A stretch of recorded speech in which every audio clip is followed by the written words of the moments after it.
हर हर महादेव, हर हर महादेव। क्या आप लोग जानते हैं कि असुर और देवताओं का जन्म कैसे हुआ? वो भी एक ही माता पिता से, एक ही कोख से जन्मे दो विपरीत शक्तियाँ।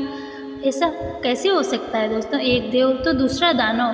तो चलिए जानते हैं वो रहस्यमयी कहानी जिससे शुरू हुआ सृष्टि का सबसे पुराना युद्ध। श्री शिवाय नमस्तुभ्यम। उम्मीद है आप सभी लोग बहुत अच्छे होंगे, आखिर तक बने रहें दोस्तों। श्री शिवाय नमस्तुभ्यम।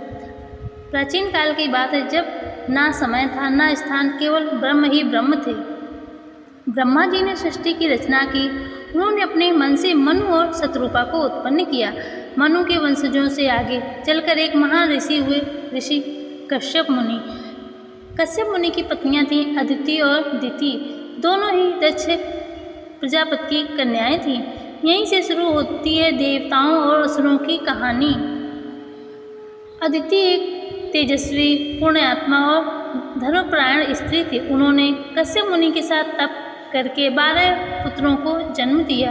ये थे आदित्य, इंद्र, वरुण, मित्र, अर्षमा, पूषा, भग, भग, त्वष्टा, विश्व, असु, परंजन और विष्णु। ये सभी कहलाए देवता, क्योंकि ये धर्म, सत्य और ब्रह्म तेज से उत्पन्न हुए थे। इन देवताओं ने संसार में संतुलन बनाए रखने का कार्य संभाला।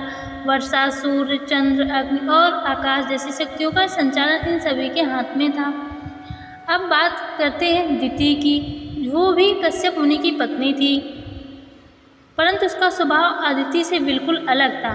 गर्व, क्रोध और शक्ति की चाह उसमें अधिक थी।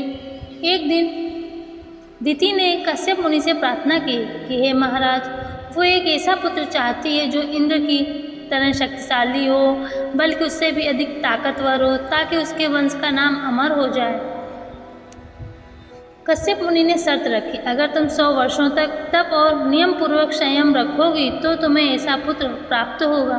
पर दिति तप में चूक गई। उसका मन अशांत हो गया।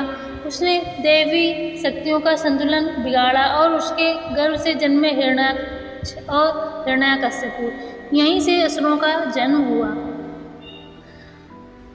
असुर, देवताओं और असुरों में संघर्ष युद्ध शुरू से ही होता रहा है। असुर जो थे वो थे तमोगुण और रजोगुण से प्रभावित होकर बल, अहंकार और भोग में डूब गए।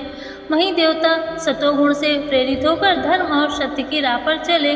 अब दोनों के रास्ते अलग हो गए, एक ओर धर्म, दूसरी ओर अधर्म। एक ओर ब्रह्मा विष्णु महेश का आशीर्वाद तो दूसरी ओर क्रोध, मोह और शक्ति की भूख। हिरण्याक्ष, प्रहलाद, बाली, रावण, महिषासुर जैसे कई असुरों का जन्म हुआ और इनसे लड़ने के लिए जन्मे राम, कृष्ण, दुर्गा, शिव और हनुमान जैसे दिव्य देवता। देव और असुरों की लड़ाई सिर्फ बाहरी नहीं थी, ये हमारे अंदर की भी लड़ाई है। सत्य बनाम असत्य, धैर्य बनाम क्रोध, सेवा बनाम स्वार्थ। हम सभी में अदिति और दिति के गुण हैं। अब वे हम पर है कि हम देव बने या असुर। अगर आपको ये कहानी रोचक लगी हो तो वीडियो को लाइक करें, सब्सक्राइब करें और कमेंट करके बताएं आपके भीतर कौन सा गुण जीतता है, देवता वाला या असुर वाला। क्यों देवताओं को बार बार असुरों से हार का सामना करना पड़ता है? तो